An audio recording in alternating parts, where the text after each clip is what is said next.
How many discounts does USAA Auto Insurance offer? Too many to say here. Multi-vehicle discount, safe driver discount, new vehicle discount, storage discount, legacy. How many discounts will you stack up?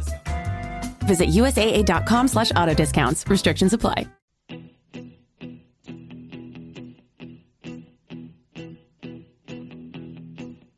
When I wake up, well, I know I'm gonna be the man who wakes up next to you.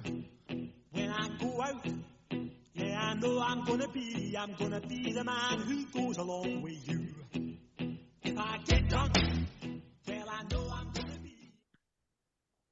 Welcome to the first episode of the Sooner Nation podcast, where we actually get to preview a football game. Oklahoma kicks off the season Saturday night, Gaylord Memorial Stadium. I guess Oklahoma Gaylord Memorial Stadium at 5 p.m. Caleb, bonus points here for you if you can tell me the mascot for Saturday. Not the Sooners, but who's the mascot they're playing against? The Redbirds. Oh, all right. Very good. Okay. I'll be honest with you. It took me a hot minute to come up with that. Oklahoma coming in this game a heavy favorite. 36.5 points. We'll get to that at the very end when we make our score predictions. But for me, it was kind of as I'm breaking this game down and putting things out there for both the website and the Sooner Nation podcast. I just kept waiting for next week. I kept telling myself next week, because next week it's Michigan, and that's a game that I think we're all looking towards as the true litmus test for Oklahoma this season. Is that the way? Is that the way you have it? Yeah, I mean it. We're a top-ranked team in the FCS, but next week when we play Michigan, that's going to answer a lot more questions than this week will. Well, let's jump into this. Since you said questions, we're going to start at the top with our true or false questions. I've got, we're just going to do 3. We have typically done 5, but we're going to try to combine your over-under segment and my true or false segment and see if we can't get a good segment of both going. So let's go with true or false. I'm going to ask you the questions. You're going to tell me whether it's true, whether it's false, and you're going to tell me why you think it's either true or false. Are you ready? I'm ready. All right, here we go. The first of the 3, number 1, Oklahoma will have more rushing yards than passing yards on Saturday night. True or false? I'm going to go with false. I think especially after last year, most Sooner fans want to see a quarterback being able to air it out. And I feel like the staff knows that. And so they're going to allow John Mateer to go out there and air it out. And even probably Michael Hawkins as well. I think it's going to be closer than I think it's going to be closer between the two, but I definitely think it's going to be more passing yards and rushing yards. Yeah, I'm gonna be honest with you. I think if I had to pick this, I would lean more towards the rushing yards than the passing yards, because I look at 2 things. Number 1, obviously, what you're saying is true. They've got this is the and I'll come back to this later on in the podcast, but this is for a lot of guys. This is their first taste, right? This is the first time they're going to run out on Owen Field. This is the first time they're lining up in a game wearing crimson and cream. It's the first time they, for Ben Arbuckle in these coaching situations, it's the first time with communication, like actual game communication. So I do think they're going to work things out with the passing game. But I also think, man, you want to really work things out with the running game more than the passing game, because that's going to be your bread and butter.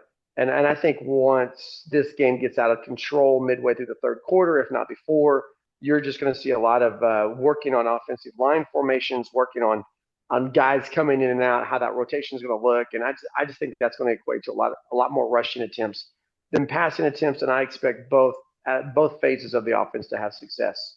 But I can't really disagree with what you said either. You make very valid points there, which is why I asked you the questions. Let's go to number 2. True or false? Jaren Kanak scores a touchdown on Saturday. I'm gonna go with True. I don't expect him to be a typical tight end. Hmm. The picture I have of how they're going to use him is more like a Jeremiah Hall, uh, Right. Dimitri Flowers type of H-back. Um, but I definitely think he's going to get his flowers and be able to get into the end zone. I mean, he didn't play offense last year, but he got into the end zone in the season opener, so I feel like he has a better shot at doing that again this season. Right. No, that's good. I agree with you here. And I think one of the reasons outside of what you said, another reason I would throw out there is because I mean they talk. I don't know if you got a chance to listen to Brent and Ben Arbuckle on their press conferences this week, but they both talked about praising guys who were very consistent, very solid throughout camp. And you know, the two running backs that were mentioned. And then Jaron Kanek was one of those guys. And Ben Arbuckle just really talked a lot about how this he's been in the film room, he's been most consistent in practice and so forth, and he earned that spot. And I think I'm saying all that to say I think they want to reward these guys. I really think they want. I think Javante Barnes is going to be the first player to touch the ball on Saturday night. Why? Well, because he's really good at running back. I think they want to reward him for what he did and how he performed through camp. And I think if they get a chance in the red zone, Jaron Kanek's going to get an opportunity, like you just said, get his flowers to get in the end zone on Saturday, and I say he does it. Here we go. The last one for you is this. I saved the big one for last. Okay. Um, True or false? Brent Venables is entering his final season as Oklahoma's head coach. I'm gonna go with false. Um, you know, last year had a lot of just things going wrong for the team.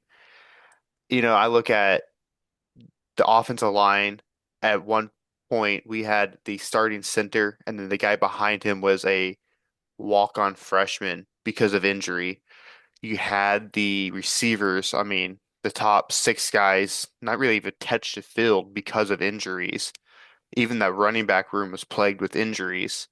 And so I think I think this team would have been bad if they were fully healthy because I had little faith in who we had as the offensive coordinator last season. But I think this team, I think their floor is 8 wins. And Mm-hmm. I don't see Oklahoma moving on from a coach with 8 wins. And the only way I see that is if it's 4 losses against teams that you should simply shouldn't have lost to.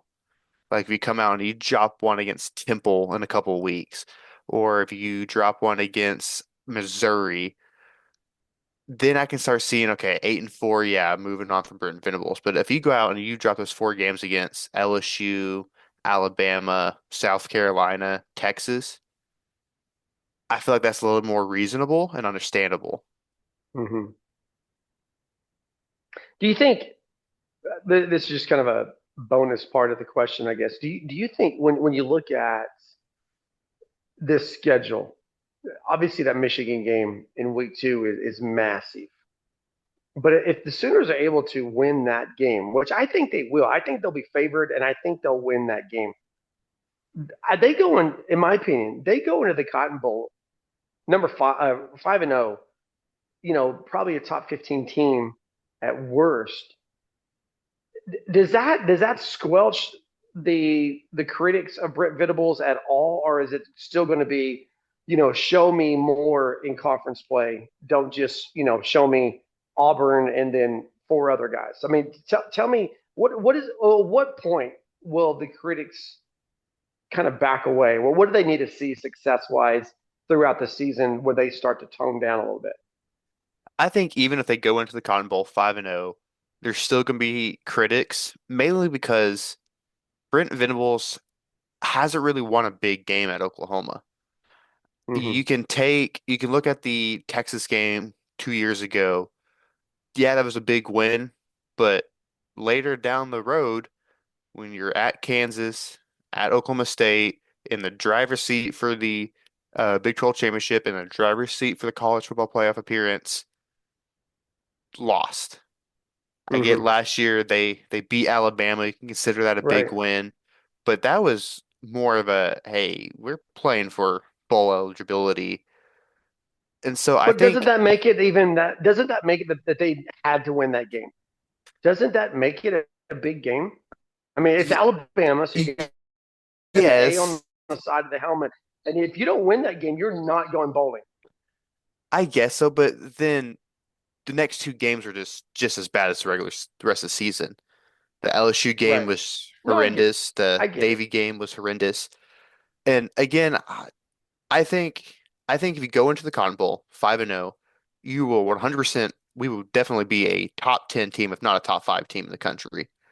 And if you beat Texas, then I think a lot of people could be and should be silent. Okay. Well, I agree with you all, by the way, on this being false. I think this is the year that Brent kind of shows what he's capable of, and I think having a functional offense, a functional offensive coordinator, a functional quarterback is going to be what probably the big difference maker. Okay, let's flip the script. I do true or false questions. You do something similar, but it's over under, and so you've got some over under things you want to throw out there, and so the floor is yours, my friend. All right, so the first one I got for you is 4.5 John Mateer touchdowns for Saturday. Four, and that includes rushing. That includes rushing. Four, and that means he'd have to score five touch. I can see him having a five touchdown day through the air and on the ground. I'm going to say over. I'm going to take the over on that. I I think here's the reason why. Go back to what you said. Quarterback play was so bad last year that you have to you've got to feed the monster, so to speak. And you've got a guy that was left off the all conference list. And I know this isn't anything close to a conference game, but I think they want to make a big splash with him. So I think they're going to give him opportunity. I don't know that they want him running a lot against Illinois State, but I do think that I do think that they let him air it out. And I can go five. I agree. I think he can have 5 through the air alone. Um, Mm-hmm. but Well, we know I did, one's going to Jaron Koenig. yep. And probably one's going. I mean, if history repeats itself, Dion Burke's going to have 3 touchdowns in this game. Yeah, Dion's going to have a big game. Yeah, right, right. All right, the second one I have for you Hopefully, is wait. But hopefully, it's not the only big game he has this season. that is very true, very hopeful. The second one I have for you is over 1.1.5 100-yard rushers for the game. Yeah, I almost had my true or false question, and I'm glad I changed it. I almost had my true or false question saying, true or false. Oklahoma will have multiple 100-yard rushers um, on Saturday because I think this is true. I don't I like Javante Barnes. I believe is going to be the guy who takes the field first. I think he's earned that. I think they were very clear why that's going to be. What with Jay not missing practice and so forth.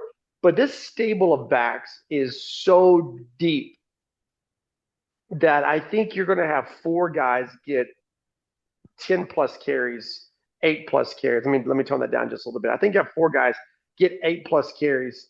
So I think you could easily have a Javante Barnes go for like 15 to 16 carries, and then Jay Knott goes for same amount. And there's no reason not to expect with the home run threats you've got in that backfield, someone else will stretch out like a long run. So I'm going to say over. I think there's a good chance Oklahoma has two 100-yard rushers. Yeah, I completely agree with you. The only thing I don't agree with you on is I don't think we're going to see a lot of Ott. I think there's a reason he's number 3, and it's not because he's terrible. It's because they would much rather have a fully healthy Ott for week 2 against Michigan, then have Ott play, have 15, 16 carries, and go into that Michigan game at 85%. I think we're Well, probably let's going to go. see 1 to 2 drives with him. I agree with you. What you're saying about him being, needing him to be healthy for Michigan. I'm fully on board with that. But I also feel like they need him to get some live contact. I mean, I think that they look at this position group, they look at this room, they see how deep it is, and I really think they're going to work him. I don't think I don't think anybody's going to play any running back's going to get all 4 quarters in, but I think they're going to work Ott and this guy's got again he's got that breakaway speed and he could get to 100 yards on when you're playing down a level to FCS. It's easy to see many ways where an all conference caliber player can go for 100 yards on 8 carries. So I still say they work him though. I think he gets over 10 carries on Saturday. And my last one for you is over under 8 total team touchdowns on Saturday. Bro, that's a lot of points. I'm going to take the under there. I mean, 8 would put you at what, 56 points? I don't want to give away my score prediction here just yet. But I'm definitely taking the under. All right. I don't want to give away mine, but I would take the over. All right. Well, I guess we'll have to come back to that conversation on Sunday. This is the Sooner Nation podcast. He's Caleb. I'm Matt. We're previewing Oklahoma season opener against Illinois State. One thing that we did roll out this last week was our Big 12. I did it, Caleb. Dang it. Our SEC power rankings. I've recorded like 5 podcasts and I've yet to say Big 12. And then you jump on here for the very first one, and that's the first thing I say is Big 12. I said it before we started recording, and I just said it again. But we did our SEC power rankings, and we're going to tell you where we have Oklahoma, but we're also going to tell you who we have in front of the Sooners. Eczema isn't always obvious, but it's real. And so is the relief from Ebglyss.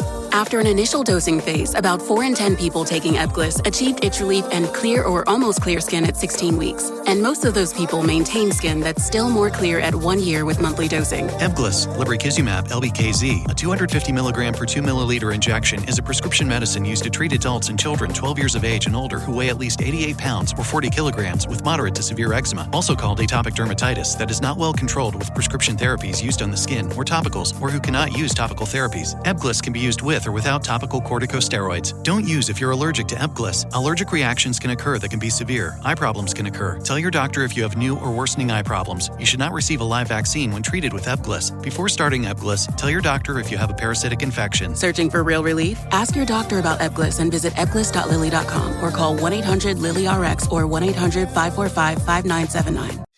Hey, it's Paris. You know I love sparkly things, right? Like stars. Duh. And thanks to Hilton and AutoCamp, I just slept under them. Picture me, serving looks by the fire outside my luxurious Airstream, making s'mores with the kids, while a national park is our backdrop. The great outdoors meets Hilton hospitality. That's hot. Explore all the new ways to stay at Hilton.com. Hilton for the stay. Okay, SEC power rankings, Caleb. We did so much preseason in terms of ranking positions, ranking, and we did do Big 12 because we have some Oklahoma State coverage on the website as well. But, with Oklahoma in the SEC, we went through every position group and ranked them.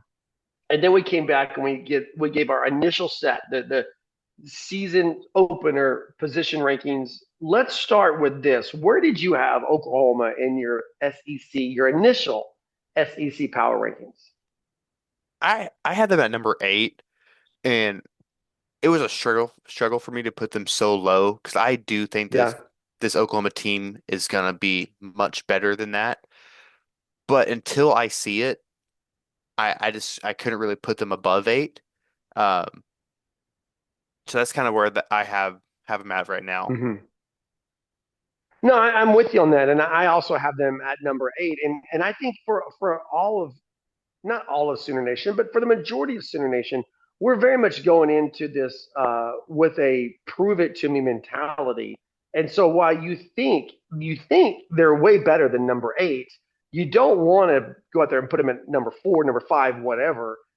So tell me who you have ahead of Oklahoma. Since we both have them at number 8, let's start with number 7, where I've got a controversial pick. I've got the Tennessee Volunteers and Josh Heupel at number 7. Who do you have? I have Florida at number 7. Okay, a little controversial there as well because both of those quarterbacks, you're going to look at Florida's quarterback and say, freshman. You're going to look at Tennessee's quarterback and say, unproven. So I get it. Keep telling me about Florida. I mean, I just feel like they were one of those teams that were close last year to having their record kind of flipped. They Mm-hmm. they were in a lot more close games that were really manageable. And I kind of have this belief that I think Florida can be a decent team. I don't think they can be a top tier team in the SEC, but I definitely feel like they can kind of be a team that can go up there and pull a couple upsets off. But then they got hit with the injury bug just as hard as Oklahoma did last year. So now I'm not too Right. sure. Well, let me address Tennessee because obviously I'll talk about Florida here in just a second. Um, I I've got the Vols there, and I'm calling it the Josh Heupel factor. And I know some people are not high on Josh Heupel, and I think you can make good reasons not to be high on him. But one thing he's proven is that the guy can win. The guy knows how to coach, and particularly he knows how to coach offense. And remember, we're talking about with Oklahoma. Prove it to me. I think Josh Heupel has earned that benefit of the doubt. Where Oklahoma and Brent Venables, as much as I love and I will chair the Brent Venables fan club committee, you still got to prove it. So that's why I've got Tennessee at number 7. Number 6, who do you have? I got Texas A&M. Okay, tell I me more. just I just feel like they've had good recruiting classes. We haven't really seen anything Hmm. out of those recruiting classes, but they haven't been a bottom tier SEC team.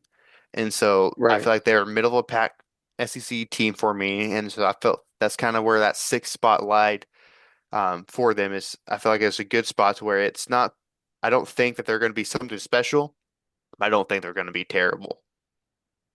I'm with you. I've got Texas A&M at number 6 as well for all the reasons you mentioned. A lot of flash, a lot of hype going into this fall for the Aggies, and I like watching them fall. Speaking of the fall, I like watching Texas A&M kind of tumble down the rankings, and they've not given me a reason not to expect that to happen again.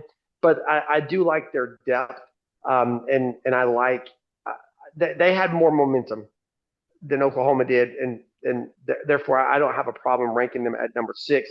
I've got Florida at number 5, and the reason why I'm really high on the Gators is because of their line of scrimmage. I think this is a team that both offensively and defensively can really control things up front on the line of scrimmage, and so I put the Gators there at number 5. So I've got them 3 spots ahead of Oklahoma. Who do you have at number 5? I have South Carolina. I think Wow. Sellers is one of the best quarterbacks in the SEC. Um, I get that they lost a lot from last year, but I'm fully bought into Shane Beamer.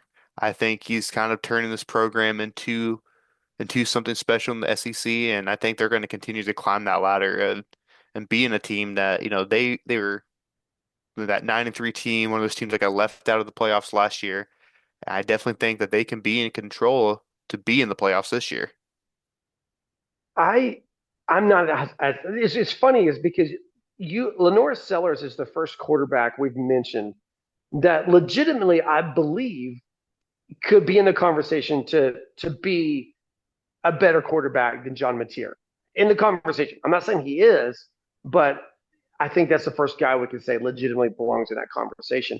I just have so many questions on other areas of the other position groups with South Carolina going into this season that I couldn't rank them that high. They're not in my top 8 just because I've got questions. Who do you have at number 4? I have Alabama, and it was hard for me because I'm not too high on this Alabama team. I wasn't high in Alabama last year, and they end up going 9-3 regular season. I don't think that they're going to be terrible. I don't have faith in Kelly DeBoer. I don't think he's a top tier coach in the SEC or in the country. I think they have a lot of stars. And so I expect them to fall from this number four spot at some time, but I don't. It's kind of like South Texas A&M. I don't expect them to be terrible, but I don't think they're going to be great. I've got LSU at number four. I think it's hard for me to read the Tigers going into the season. I think there's a clear tier one, which is going to be the top three teams I'm going to mention, and then I think LSU is kind of on their own level because I think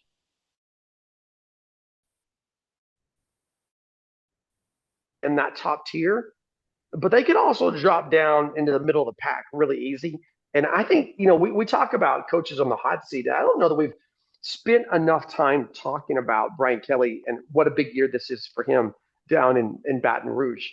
When you go into the top three, I've got Georgia at number three. And these are all three teams I believe I could see legitimately winning the conference championship, starting with Georgia at number three. Who do you have at number three? I have Georgia as well. I think Georgia, they're Georgia's always going to be just elite on defense. Mm-hmm. What's been lacking for them, what lacked from them last year was solid quarterback play and receivers. They Right. identified their receiver issues through the portal. What we saw of Gunnar Stockton last season wasn't bad, but it's a big question mark for me. If I knew a little bit more Mm-hmm. about him, I definitely think he would be higher up on this list for me, where Georgia would be high up on this list. Yeah, I'm buying Gunnar Stockton stock, but I am I've got the Bulldogs at number three, based more. I like him. I like what he brings to the table. But man, I really like these receivers that the Bulldogs have. Let me go into number two, where I've got your Alabama Crimson Tide, and I say that facetiously because you have them ranked so low. I think Alabama has better skill position players than Florida, and I put Florida at number five because of their ability to control the line of scrimmage. I think Alabama can do that as well. You know, I think they've got the best receiver in the conference, and they really got some guys up front that can dominate. Who you have at number two? I have Texas at number two. Right. I think just like Georgia, I think that they're going to have an elite defense. Um, they probably have one of the best linebackers and best defensive ends in the nation. My big question mark, and I understand that a lot of people don't have this, is what is Manning going to look like? Mm-hmm. He, People talk about how he looked great last year. I I mean, yeah, he looked good, but also he had two interceptions against Texas State. His Right. I can't remember what the other start was. He had two interceptions. Can What is he gonna be? I get that he was the number one recruit coming out, but the last time Texas had a number one quarterback, Quentin Ewers was not that great of a quarterback. He had great stars around him that allowed them to be successful, and I think that could be the same way for Manning. I'm just not sure that this Texas team really can be in a position at the end of the year to claim that number one slot. I've got them at number one, and the reason why is because of their schedule. I think they've got to go to Athens, and they struggled with Georgia last year, both in Austin and then in the championship game. But they've got to go to Athens. But I think their road games outside of that and what they get at home, I think they have a very favorable schedule. Um, I've got Texas at number one. I think they're really good at multiple positions, but I agree with you. I think there's a big question mark at the quarterback spot, but at least he's not a true freshman going into the season. Who do you have at your number one spot? I have LSU at my number one spot. Mm-hmm. I think I this Tiger team kind of fell short last year of expectations. They showed those flashes of being good, but they couldn't really get to that great spot. they're returning a lot of talent. They're returning probably one of those quarterbacks that we could talk about probably being better than John Mateer and Garrett Nussmeier. Mm-hmm. They have some great linebackers and edge rushers returning. I think they're gonna, to me, they're the most proven team in the SEC so far, and that's why I have them at number one. Because I feel like I can look at this roster and be like, yeah, they have a lot of great returning players that made plays last season. So based on this, I would pick Alabama and Texas in the conference championship game. Would you do the same? Would you say LSU Texas conference championship? I think I would do LSU Georgia. Okay, that's fair. I can see. I think any of those top three that we both had. I told you about LSU. I just feel like they could very well move into that top tier and be a title contender, or they could just slip off into oblivion. Let's jump back to because we just have a few minutes left here on the podcast. Let's jump back to Oklahoma Saturday night, Illinois State. When you look at the Sooners taking the field for the first time in 2025, which player or position group are you most excited to see on Saturday? Most excited, I feel like it's got to be John Mateer. Mm-hmm. I feel like that's kind of most Sooner fans are gonna be like, that's it. Right. But the group I want to watch the most is his offensive line. I know that's not what you asked, but I'm very curious of what this offensive line can look like. Yeah.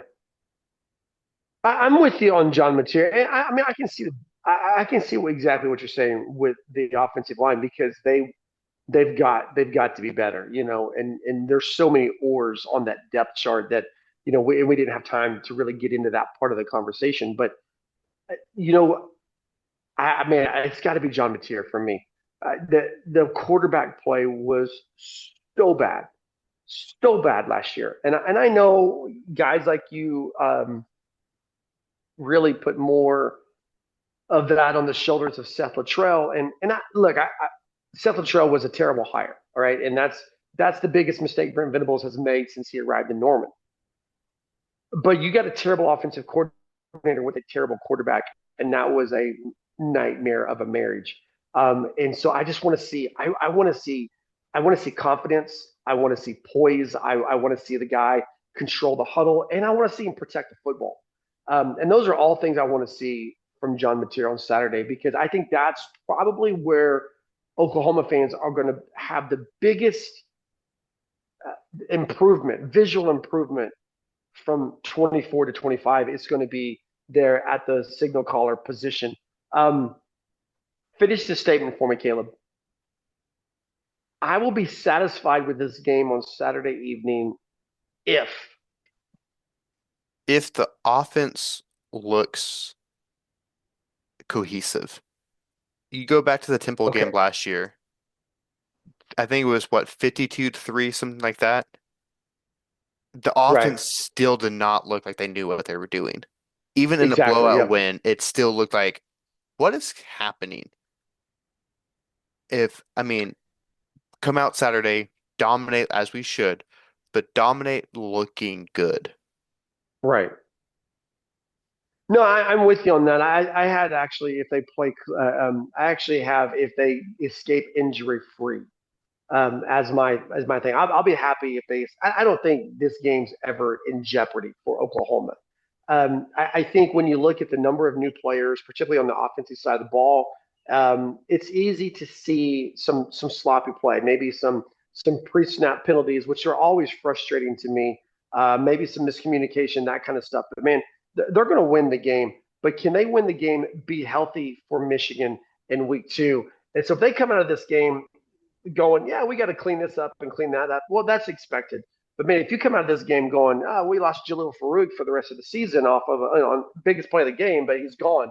Those type of things that they've got. I mean, this curse of the injury bug has got to end, and that's going to be the most thing I'm satisfied with Saturday night if they come out of this game with a clean bill of health.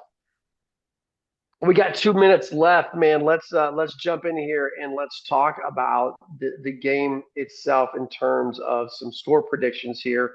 Oklahoma, last I checked before we started recording, Sooners are a 36.5-point favorite. The over-under of this game is set at 60.5. I feel like you're taking the over, Caleb, and I really feel like you're going to take Oklahoma to cover a 36.5-point spread. Tell me your score prediction. My score prediction is 63-13 Sooners. So you've got Oklahoma covering the over-under just by themselves. Yes, I think it's going to be an explosive game. I think Brent Venables is going to give Arbuckle the green light just to go out there and show the world what he's capable of. I'm a little more controlled. I think there are certain things they're looking for with this offense. I think it's more. This is going to be more about assignments than it is going to be flash. I think there's going to be plenty of flash there, but I think what they're really going to want to know is, do you know what you're doing out there? I mean, do you have control of the situation? Do you know the blocking assignments? Do you know the passing tree? Do you know the correct reads? Do you know which lane you're supposed to be in? All those things. That's what I want to know, and I think that's what the coaches are looking at on both sides of the ball. And so I think it's going to be more of a situation where they get their chess pieces in line, so to speak, and then they try to get out clean. So I think because of that, I've got it a little bit more low scoring. I've got Oklahoma winning this by a final score of 48-13, going out the door with a win, but clearly not covering that 36.5-point spread and not covering the over at 60.5. Hey, thanks so much for hanging out with us here on the Sooner Nation podcast. Obviously, we've got more as the season heats up. We'll recap this game on Sunday once again with Caleb. We've got the other podcast preview and positions and all that stuff. You can catch us on YouTube, Spotify, all those things.